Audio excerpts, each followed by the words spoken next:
Hola, nenes i nens! Heu escoltat el conte del rei que només menjava xocolata? Doncs ara us faré unes preguntes, però primer heu de tenir preparat un paper com aquest amb 5 números. Veieu?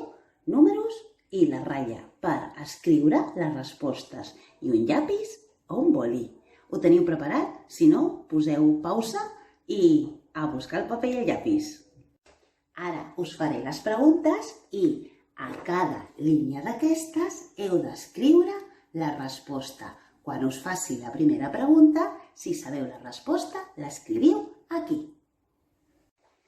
Primera pregunta. Escriviu la resposta aquí.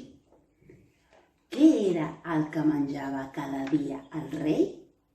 Pizza? Hamburguesa o xocolata?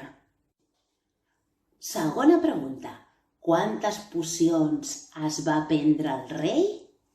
1, 2 o 3? Tercera pregunta. Qui va curar el rei? Un bomber? Els metges i metgesses? O una bruixa? Escriviu la resposta a la casella número 3. I aquí va la quarta pregunta. Quin d'aquests ingredients portava la poció de color vermell?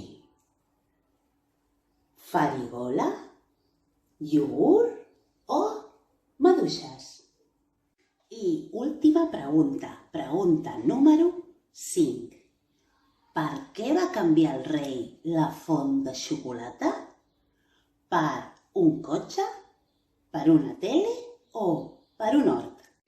I ara envieu les respostes a la nostra adreça, però abans d'enviar-la heu de revisar aquestes respostes que estiguin ben escrites.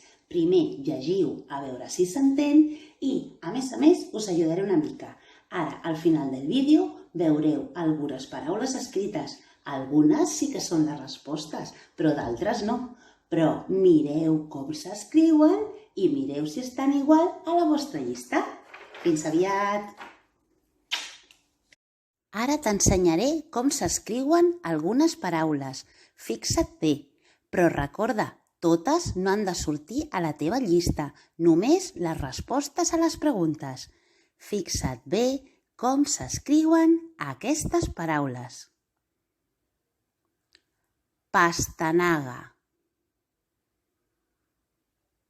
bomber, maduixa, patata, hort, bruixa,